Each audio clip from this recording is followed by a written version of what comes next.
Magluluto tayo ng low-carb choco vanilla cupcakes. Uunahin natin ang dry ingredients. Sa isang mixing bowl, maglagay ng coconut flour, green dahan baking powder, pinch of salt, lupin flour, and your desired sweetener. Pagkatapos, haluin ng maigi. Ang list of ingredients sa ilalagay ko sa last part ng video na ito. Pagkatapos, sa isang separate na mixing bowl, maglagay ng butter. Dapat nasa room temperature po ito. Then, whisk. If you love this recipe, please like and share and follow me for more local recipes and health tips. Kapag fluffy na yung butter, pwede nang maglagay ng egg at tuloy lang ang paghahalo.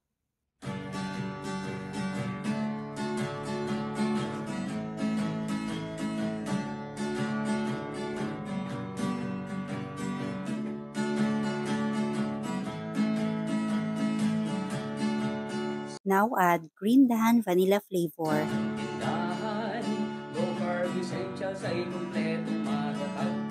Maglalagay din tayo ng green dahan coconut cider vinegar.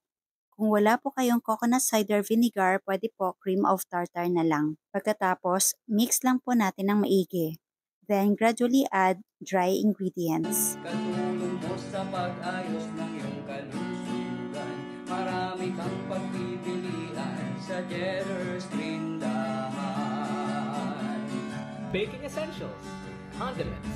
Ngayon, maglalagay tayo ng all-purpose cream and additional eggs. Seeds, healthy oils, coconut products, superfoods, herbs and spices. At set aside muna natin ito. Slice ko muna yung mga chocolate cakes. Ito po yung galing sa choco peanut butter na cake. Kung wala po kayo nito, pwede po kayong gumawa ng pancake na chocolate flavor. At ngayon, prepare na po natin yung mga cupcake liners. At isalin yung mga cupcake mixtures gamit ang ice cream scoop. Sa first scoop, ang vanilla flavor, tapos ilagay yung sliced chocolate cake.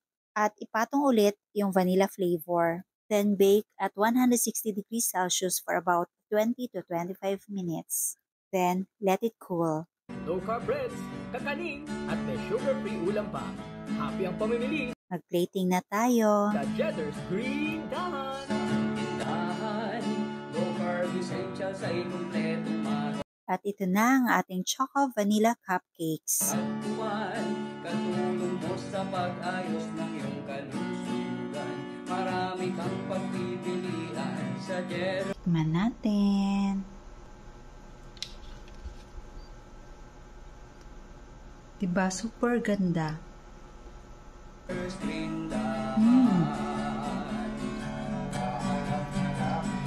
Yung texture, yung pagka-soft niya, tapos nagbi-blend talaga doon sa chocolate flavor.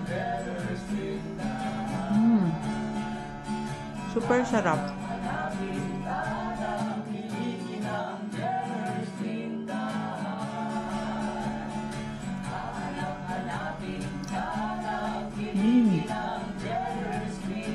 Super yummy. You must try this. Ang sarap.